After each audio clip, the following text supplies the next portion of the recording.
Halo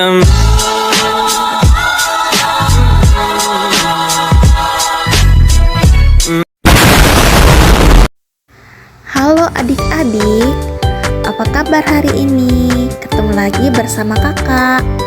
Materi kita kali ini yaitu mengenal teks deskripsi. Teks deskripsi itu bisa dikatakan menggambarkan objek, orang, dan tempat dengan kata-kata. Pendahuluan, instrumen ampuh untuk membuat konsep dan informasi lebih menarik dan diingat. Kita dapat menyampaikan diri kita dengan lebih jelas dan berkomunikasi dengan lebih berhasil jika kita dapat menulis teks deskripsi.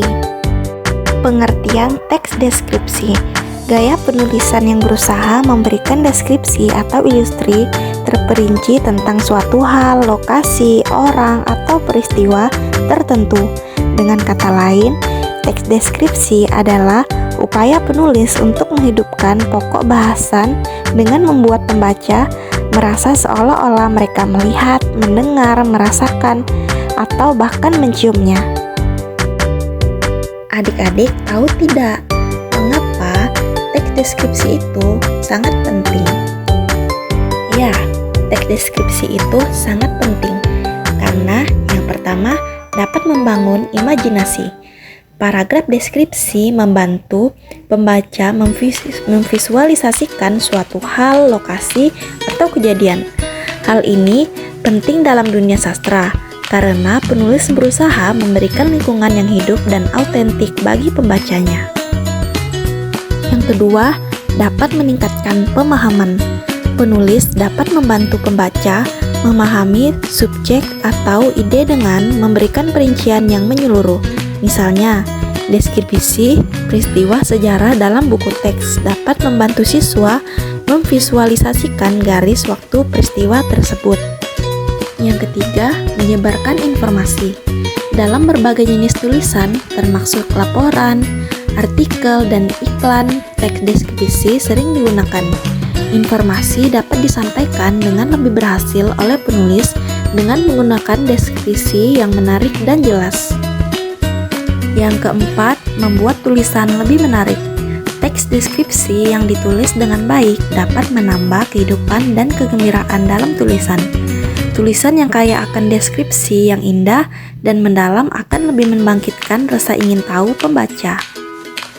Berikut ini adalah ciri-ciri teks deskripsi. Yang pertama, teks deskripsi berisi tentang penjabaran atau penggambaran tentang suatu objek, misalnya benda, tempat, dan suasana. Yang kedua, teks deskripsi berisi tentang penjelasan yang melibatkan seluruh panca indera, penglihatan, pendengaran, penciuman, sampai perabaan.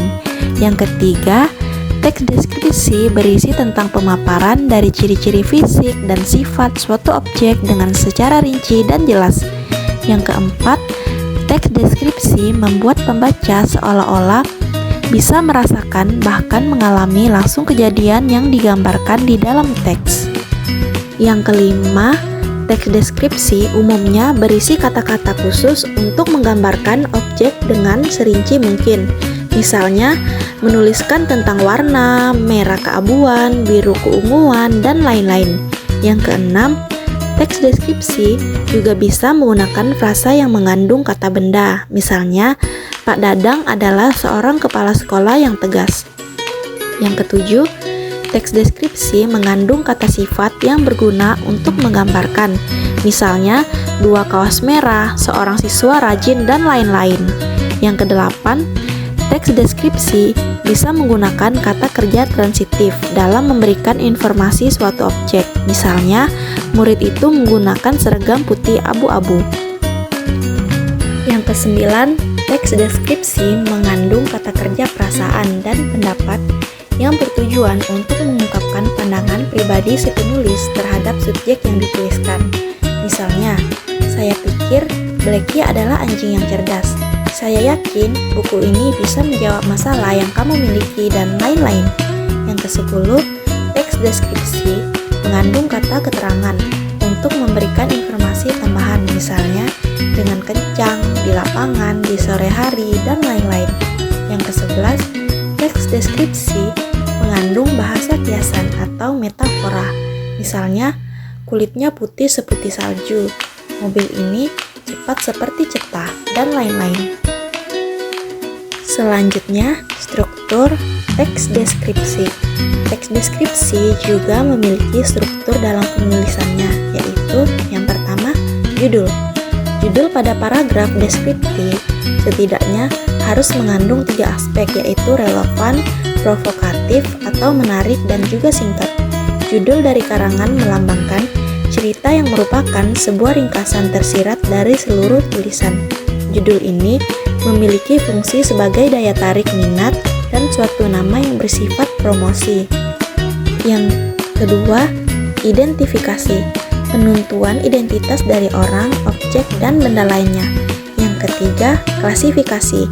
Sebuah unsur penyusunan dengan sistem dari suatu kelompok yang sesuai kaidah dan standar yang sebelumnya sudah diterapkan. Yang keempat, deskripsi. Berisi gambaran-gambaran atau penjelasan tentang objek atau hal yang dibahas di dalam teks. Yang kelima, kesimpulan. Kesimpulan adalah penegasan pada hal yang dianggap penting. Kesimpulan bisa dicantumkan atau tidak. Selanjutnya, jenis-jenis teks deskripsi. Yang pertama, deskripsi subjektif. Teks deskripsi subjektif merupakan teks deskripsi yang menggambarkan suatu objek berdasarkan atas kesan yang dimiliki oleh penulis tersebut. Yang kedua, deskripsi spasial. Teks deskripsi spasial adalah teks deskripsi yang hanya menggambarkan objek seperti tempat, ruangan, atau benda. Yang ketiga, deskripsi objektif.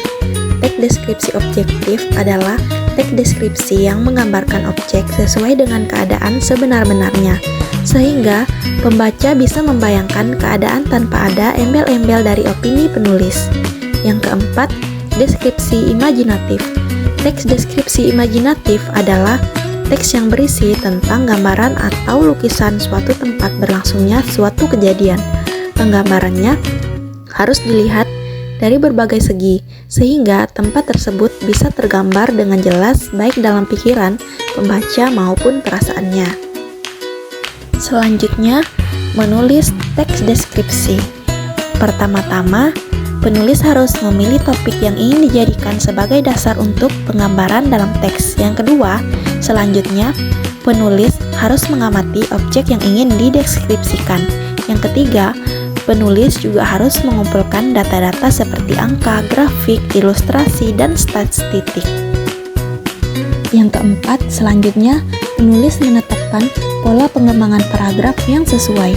Yang kelima, setelah itu, penulis menyusun kerangka paragraf yang terdiri dari gagasan-gagasan awal.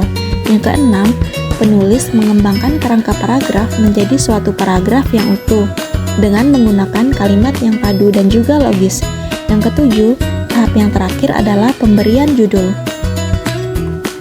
Kesimpulan dari materi tadi yaitu teks deskripsi adalah bagian di mana penulis akan menyimpulkan terhadap suatu objek yang sudah diceritakan. Biasanya penulis juga akan memberikan kesan terhadap objek tersebut. Sekian materi untuk hari ini. Terima kasih semuanya. Selamat menonton.